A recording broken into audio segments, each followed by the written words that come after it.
lourd pour toi. Vous ne pourrez pas le faire seul. 19 Écoutez maintenant ma voix. Je te conseillerai et Dieu sera avec toi. Vous représentez le peuple devant Dieu et vous soumettez les affaires à Dieu. 20 Et enseigne-leur les ordonnances et les lois, et montre-leur la voie qu'ils doivent suivre et ce qu'ils doivent faire. 21 Choisissez parmi tout le peuple des hommes vertueux, craignant Dieu, des hommes honnêtes, qui haïssent la cupidité et il les établit à la tête du peuple comme chefs de milliers, de centaines, de cinquantaines et de dizaines. 22 Ils jugeront le peuple en tout temps, ils vous soumettront toutes les affaires sérieuses, et ils jugeront toutes les petites affaires. De cette façon, vous allégerez votre fardeau et ils le porteront avec vous. 23 Si vous faites cela, et que Dieu vous l'ordonne, vous pourrez subvenir à vos besoins. Et tout ce peuple aussi rentrera en paix chez lui. 24 Et Moïse entendit la voix de son beau-père et fit tout ce qu'il disait. 25 Moïse choisit des hommes vertueux dans tout Israël et les établit chefs sur le peuple, sur des milliers, sur des centaines, sur des cinquantaines et sur des dizaines. 26 Et ils jugeaient le peuple en tout temps.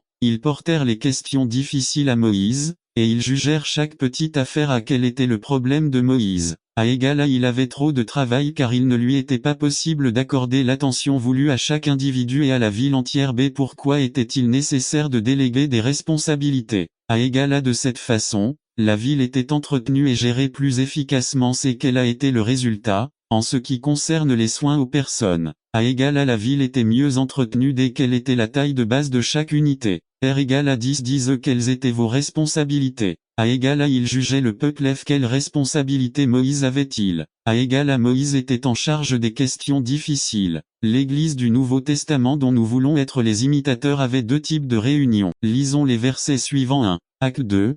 46 Et continuant chaque jour d'un commun accord dans le temple, et rompant le pain de maison en maison, ils mangèrent ensemble avec joie et un cœur simple. 2. Acte 12. 12 Et ayant après avoir réfléchi à cela, il arriva à la maison de me rendre visite à l'hôpital tous les jours, et comme il réparait ma chambre que j'avais louée, il m'a emmené vivre avec lui. Maintenant je suis enceinte, Rôle et moi allons nous marier dès que la procédure de divorce sera terminée. Eh bien maman, porte-toi bien. Ta fille qui t'aime Susanna. Post-scriptum N'attendez pas qu'il soit trop tard. Devenez membre de la chaîne Today et bénéficiez de réconfort et de soutien dans les moments difficiles. Cliquez sur le lien dans la description de la vidéo. Mardi 9 avril 2024 Page 2 Tout ce qui précède n'est pas vrai, ce qui est vrai c'est que j'ai échoué en mathématiques. La mère lui répondit, Dieu merci, tu as échoué en mathématiques et pas tout ce que tu m'as dit. Pourquoi ne remercions-nous pas Dieu pour tout? Parce que nous sommes très arrogants, nous croyons que nous le sommes et nous y sommes parvenus grâce à notre intelligence,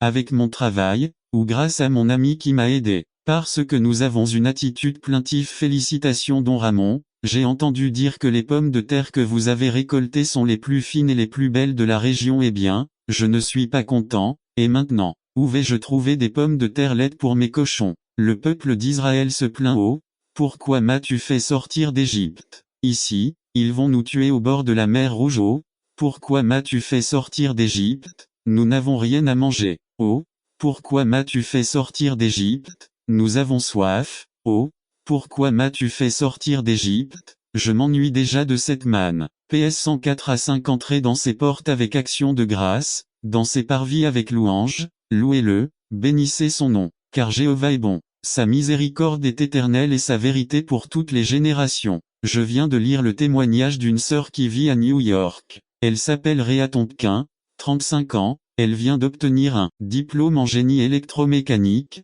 mère de 3 enfants, elle a obtenu un bon travail chez GM mais elle a attrapé une terrible maladie du lupus, son mari l'a abandonnée, son fils aîné de 18 ans a été jeté en prison. Parce qu'elle était trafiquante de drogue, elle a perdu beaucoup de poids et est devenue si faible qu'elle ne pouvait plus marcher, ni se laver, ni tenir la tête haute et ils ont dû l'admettre à l'hôpital. Tu sais ce qu'elle a dit? Merci à Dieu pour cette maladie et pour tous mes problèmes. Maintenant, je le cherche à chaque instant, et maintenant qu'il m'emmène à l'hôpital, je vais parler à mes compagnons malades de mon Sauveur Jésus-Christ. Façon d'exprimer notre gratitude envers Dieu 1. Quand nous prenons le temps d'être avec lui 2. Quand nous pardonnons aux autres 3. Lorsque vous servez dans l'église 4. Lorsque vous partagez l'évangile avec quelqu'un 5. Quand vous réconfortez les affligés 6. Lorsque vous proposez à Monsieur JC ce jour-là il souhaite célébrer avec nous la fête des tabernacles. Il veut habiter dans un tabernacle temporaire qui est notre cœur. N'attendez pas qu'il soit trop tard.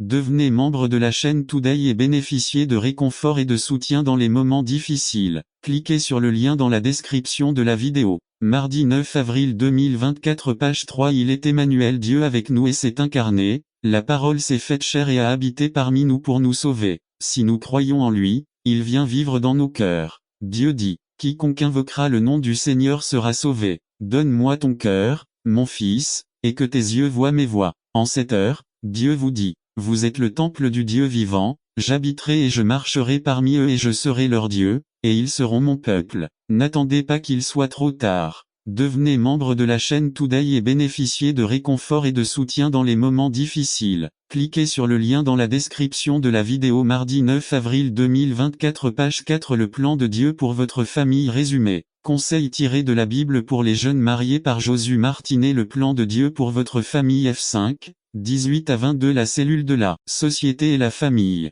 Cette génération du début du XXIe siècle assiste à la mort de la famille. Il existe autour de nous de nombreuses preuves qui nous avertissent que la famille est en train de mourir. Ces preuves défilent sans vergogne sous nos yeux: divorce, libération sexuelle, stérilisation, violence domestique, infidélité, homosexualité, libération de la femme, droit des enfants, amour libre et rat, mariage homosexuel, etc. Nous assistons à la formation du nœud coulant qui pendra la famille, et nous voyons leur tombe être creusée, et la plupart d'entre nous semblent approuver et sont heureux. Il existe un livre intitulé La mort de la famille dont l'auteur dit: nous n'avons pas besoin de la famille, que la famille soit complètement bannie de l'humanité, car elle est le principal outil de l'impérialisme. Elle opprime et asservit les femmes, qu'il n'y ait plus de distinction entre les sexes, que les mariages cessent, que le mot maternité soit retiré de toutes les langues, que toutes les formes d'amour entre les hommes disparaissent, parce qu'elles sont les alliées de cette oppression.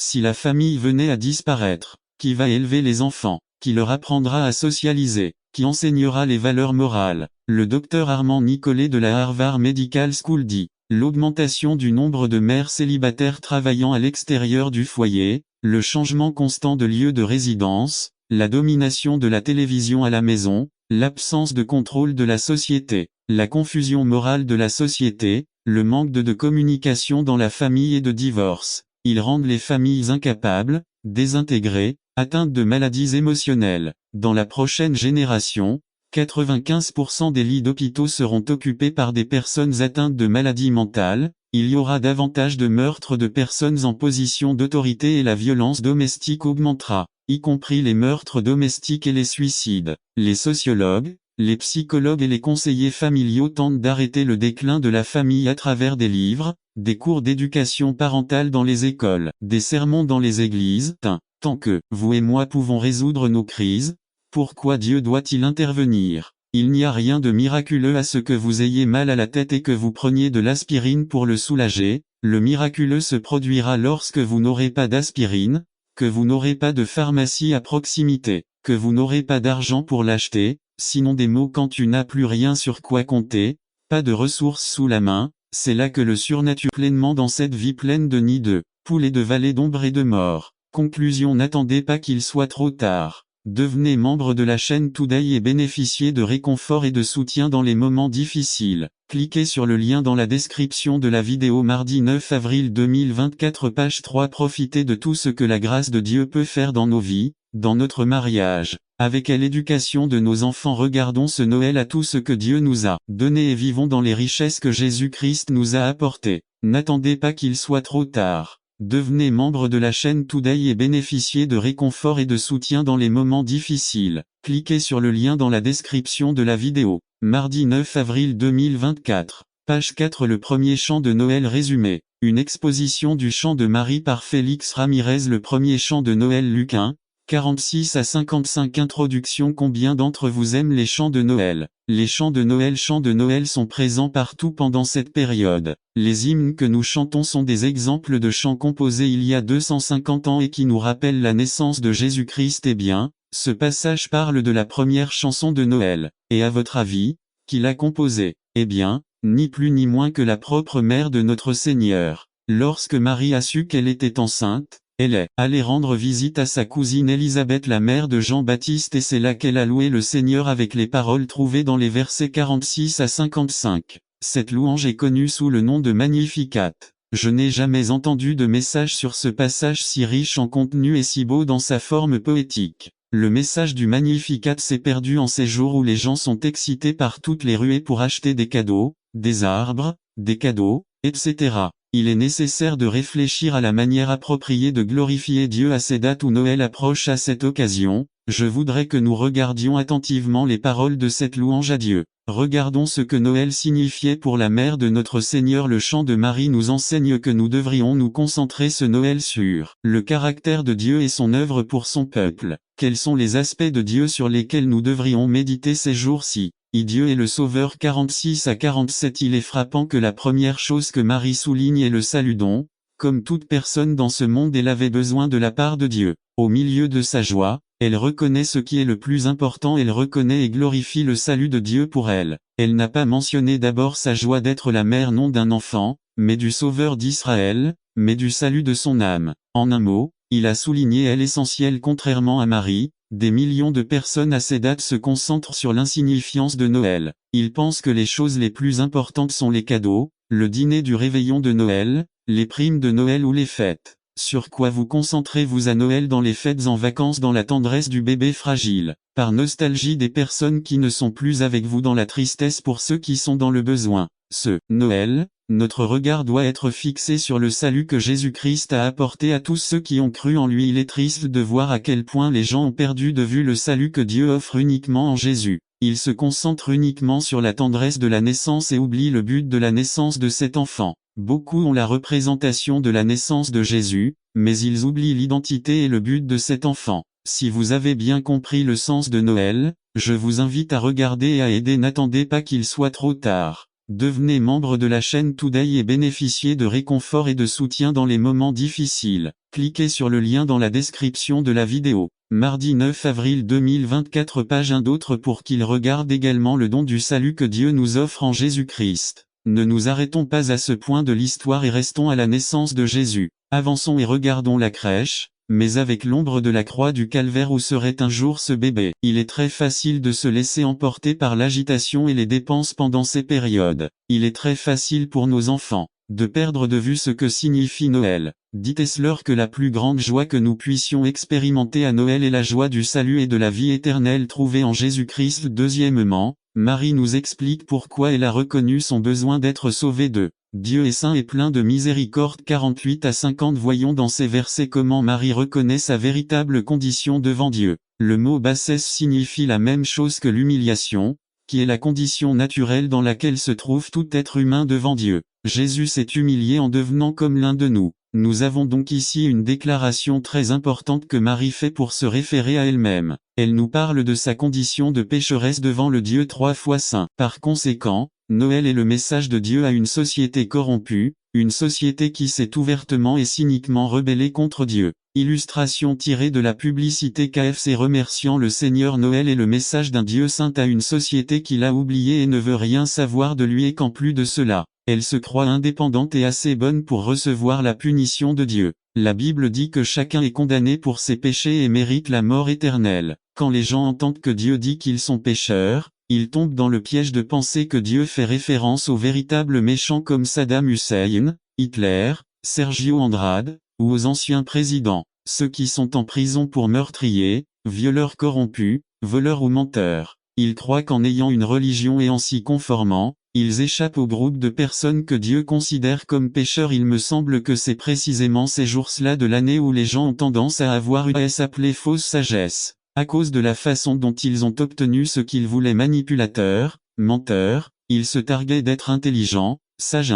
Que leur dit Jacques 3,15. Ceci n'est pas la sagesse qui descend d'en haut, mais elle est terrestre, animale et diabolique. 2. La fausse sagesse n'a pas d'origine céleste. Santiago le caractérise par une série d'adjectifs qualificatifs qui expriment sa nature. Il est terrestre, il est animal, en fait, il est diabolique. B. Terrestre est ce qui est inférieur, imparfait, transitoire, périssable, non spirituel, appartient au mal. Voir un corps 15-42 corps 5-1. Fil 3 19-1. La fausse sagesse n'a rien de céleste à son origine. Son essence est terrestre où elle restera et où elle sera détruite lorsque Dieu établira le royaume des cieux ici sur terre. C'est le mot traduit par animal dans 3.15 et le mot grec psychiko. Cela signifie qu'il appartient à la respiration, élément principal de la vie, quelque chose que l'homme a en commun avec les êtres irrationnels, les animaux.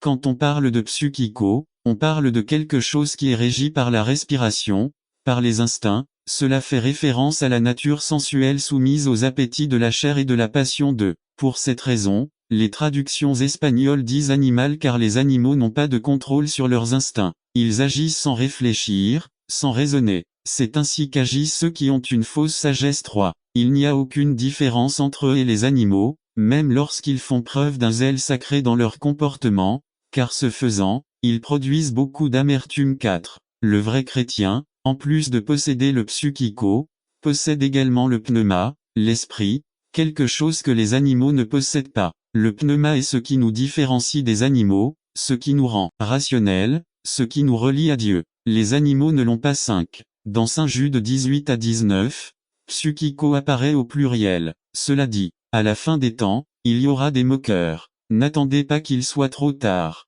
Devenez membre de la chaîne Today et bénéficiez de réconfort et de soutien dans les moments difficiles. Cliquez sur le lien dans la description de la vidéo mardi 9 avril 2024 page 3 qu'ils marcheront selon leur propre passion, aussi impies soient-ils. Ce sont eux qui provoquent des divisions. Ils sont sensuels psychiquois et non pas l'esprit 6. Il parle des faux enseignants des derniers jours et dit qu'ils sont sensuels psychiquois et non pas d'esprit pneuma. Pneuma n'a pas d'article dans l'original, donc il ne peut pas se référer au Saint-Esprit, mais au rationnel aspect de l'être humain, ce qui l'identifie à Dieu. 7. Cette sagesse n'est pas seulement terrestre, mais a aussi des caractéristiques animales. C'est une sagesse comme celle qui fait attaquer un animal sans penser à autre chose qu'à sa survie. Il y a encore un adjectif qualificatif dans le texte qui ferme la porte à tout doute sur l'origine d'une telle sagesse. Elle est diabolique. Il est inspiré du diable. Le membre de la communauté de sang pour Dieu et vous agrandirez mon territoire. Territoire signifie un morceau de terre, en réalité un morceau de terre plus grand. Frontière, ligne de démarcation qui sépare ou délimite un territoire. Cela signifie grandir. Dans quelle mesure êtes-vous intéressé à grandir en tant qu'individu ou en tant qu'Église? Étendre, augmenter abondamment. Quel pourcentage envisagez-vous de croître? Zone de confort en tant que chrétien, nous en avons certaines: cultes, assistance aux services familiaux, etc. Lorsque nous y sommes, nous avons tendance à nous détendre et à nous sentir satisfaits de la façon dont les choses se passent. Très peu de personnes laissent une marque indélébile sur le monde qui les entoure et encore moins laissent une marque qui dure pour l'éternité. Et vous? Peut-être sommes-nous dans l'Église depuis 10 ans et faisons-nous toujours partie de cette liste de membres sans rien de spécial à dire sur leur expérience religieuse semblable au verset précédent. L'histoire de Jabé.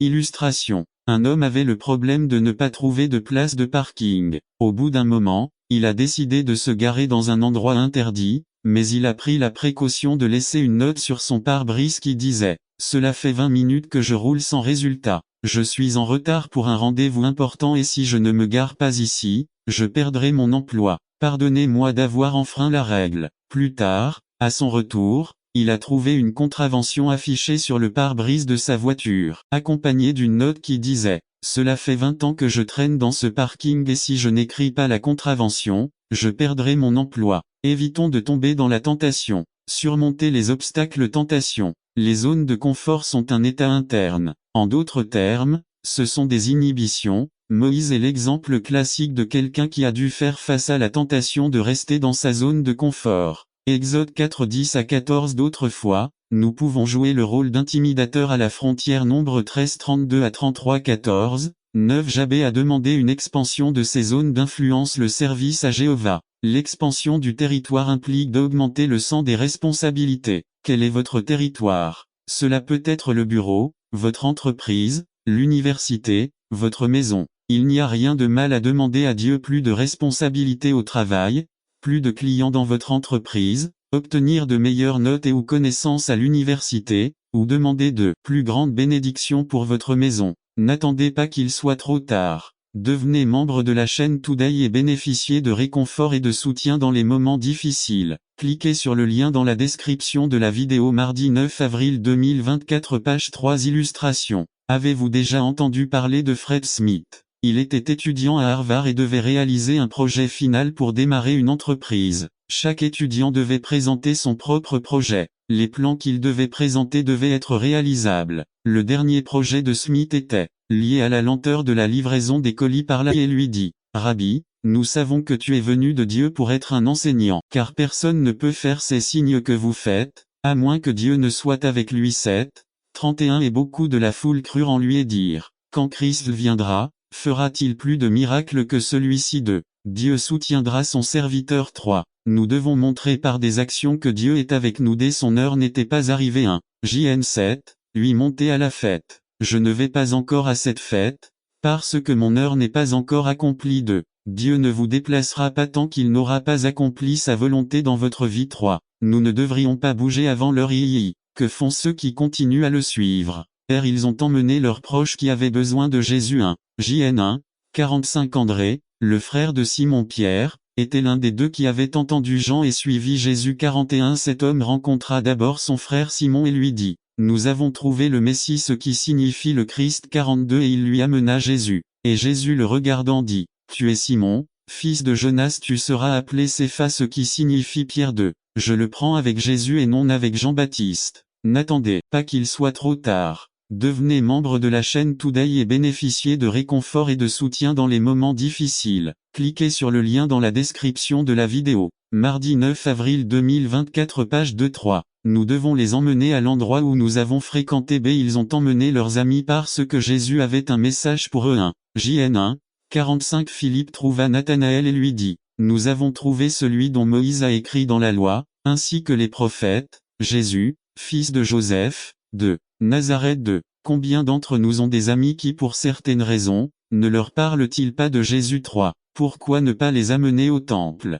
Ils amenèrent ceux qui avaient besoin d'un miracle ou d'une guérison. 1. Luc 5 17-20 Un jour, il enseignait, et étaient assis les pharisiens et les docteurs de la loi, venus de toutes les villes de Galilée et de toutes les villes de Galilée, Judée et Jérusalem, et la puissance du Seigneur était avec lui pour guérir. 18 Et il arriva que quelques hommes, qui amenaient un homme paralysé sur un lit, cherchèrent à le faire entrer et à le déposer devant lui. 19 Mais ne trouvant pas comment le faire, à cause de la foule, ils montèrent au sommet de la maison et le descendirent avec le lit à travers le toit, le plaçant au milieu devant Jésus. 20 Quand il vit leur foi, il lui dit, « Homme, tes péchés sont pardonnés. 2. Nous connaissons des gens dans le besoin, pourquoi ne pas leur dire que Jésus peut les guérir, faire un miracle et subvenir à leurs besoins? » Conclusion. N'attendez pas qu'il soit trop tard. Devenez membre de la chaîne Today et bénéficiez de réconfort et de soutien dans les moments difficiles. Cliquez sur le lien dans la description de la vidéo mardi 9 avril 2024 page 3 Diligence chez le leader. Résumé.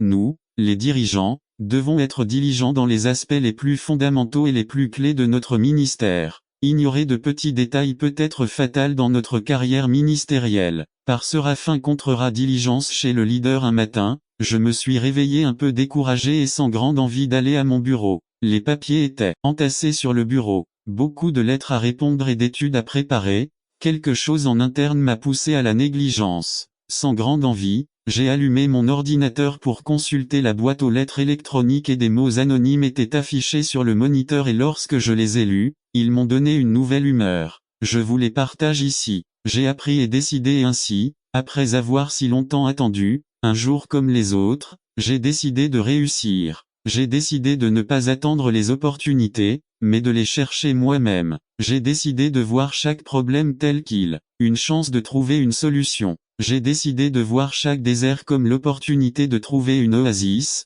J'ai décidé de voir chaque nuit comme un mystère à résoudre. J'ai décidé de voir chaque jour comme une nouvelle opportunité d'être heureux. Essaye de choisir la vie. Il y a un témoin sur terre et au ciel, l'échelle que Jacob a vue, et que Jésus mentionne dans Jean 5:51. N'attendez pas qu'il soit trop tard. Devenez membre de la chaîne Today et bénéficiez de réconfort et de soutien dans les moments difficiles. Cliquez sur le lien dans la description de la vidéo mardi 9 avril 2024 page 2 Réveiller l'Amérique. Dans les prophéties résumées, l'histoire révèle clairement que les États-Unis seraient la puissance montante. Par Manuel Amparo. L'Amérique USA se réveille dans les prophéties. Apocalypse 13, 10-16. Il est 7 bêtes des prophéties. Qui sont ces 7? Et il y a ces 3. Les 5 sont tombés, l'un est, l'autre n'est pas encore venu, et quand elle arrive, elle doit durer peu de temps. 1. Lion Babylone 2. Ours Medo Perse 3. Léopard Grèce 4. Rome Dragon païenne 5. L'indescriptible Rome bête papale 6.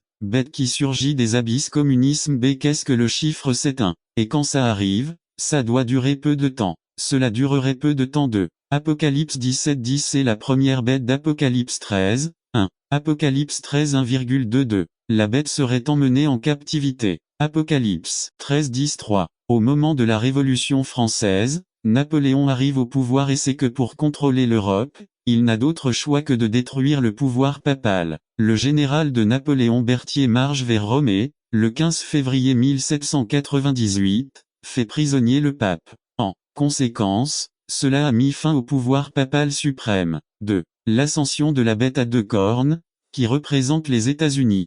Pendant qu'une bête part en captivité, une autre bête émerge. 1. Apocalypse 13, 11 à écrire sur la bête à 2 cornes. Il n'est pas encore venu, bien qu'il ne soit pas très loin, car il apparaîtrait à la fin des 42 mois de la première bête. John Wesley, note sur l'Apocalypse, 1754. N'attendez pas qu'il soit trop tard. Devenez membre de la chaîne Today et bénéficiants ont prouvé sa divinité et ont mis un sceau de confiance dans les enseignements de Jésus et son ministère. Frère Melvin, pasteur au Texas, dit que le 27 février 1991, au moment culminant de la guerre dans le Golfe Persique, la tempête du désert, Rudy Howe a reçu un appel de responsable du Pentagone. C'est un appel qu'aucune mère ne veut entendre lorsque son fils sert dans l'armée. L'officier a déclaré que son fils Clayton Carpenter avait marché sur une mine au Koweït et était mort. Rudy Howe décrit ses sentiments avec ces mots. Je ne peux pas commencer à décrire ma douleur et mon étonnement face à cette réalité.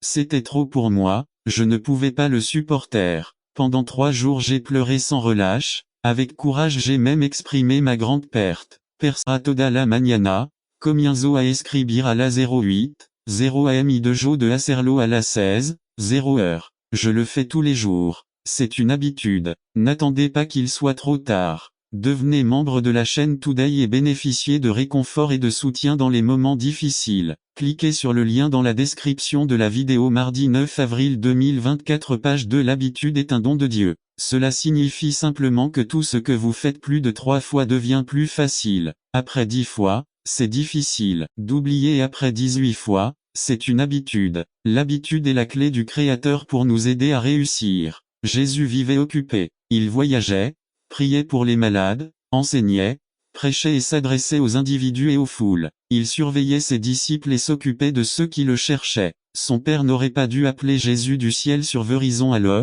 est-ce que tu m'écoutes? Bien. Non, Jésus a fait ce qu'il a fait par habitude. Cependant, en plus de se lever tôt ou de se lever tôt pour prier, il avait une coutume ou une habitude importante. Selon sa coutume, il se rendit à la synagogue. Selon sa coutume, il lisait les rouleaux de l'Ancien Testament. Luc 4:16. Daniel 6, dit Daniel priait 3 fois par jour. Psaume 119-164. Le psalmiste priait 7 fois par jour. Acte 27. Les disciples de Jésus se réunissaient le premier jour de chaque semaine pour adorer Dieu. Il existe évidemment des habitudes saines et des habitudes néfastes. Il y a des gens qui ont l'habitude de fumer, boire des boissons alcoolisées, regarder des films pornographiques, parler en mal des gens, arriver en retard, ne pas arriver, commencer et ne pas finir, parler plus que critiquer le travail de quelqu'un d'autre et ne rien faire. Question. Quelles habitudes avez-vous? Les habitudes de tout leader chrétien devraient être: se lever tôt, prier chaque jour, lire et étudier les Saintes Écritures chaque jour, rencontrer fréquemment ses frères dans la foi, bénir les autres, planifier spontanément, donner du crédit aux autres, etc.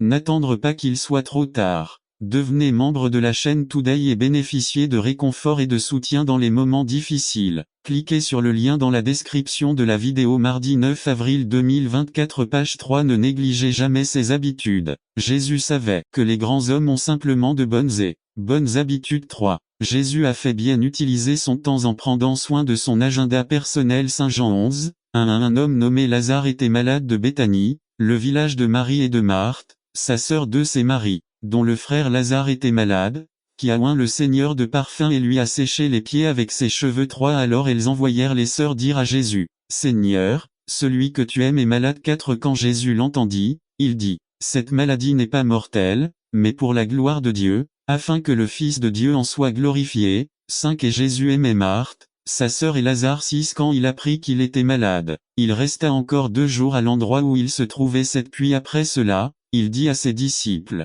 retournons en Judée. Jean 11, 21. Marthe dit à Jésus, Seigneur, si tu avais été ici, mon frère ne serait pas mort. Le temps ne peut pas être économisé et placé sur un compte bancaire spécial pour être dépensé plus tard.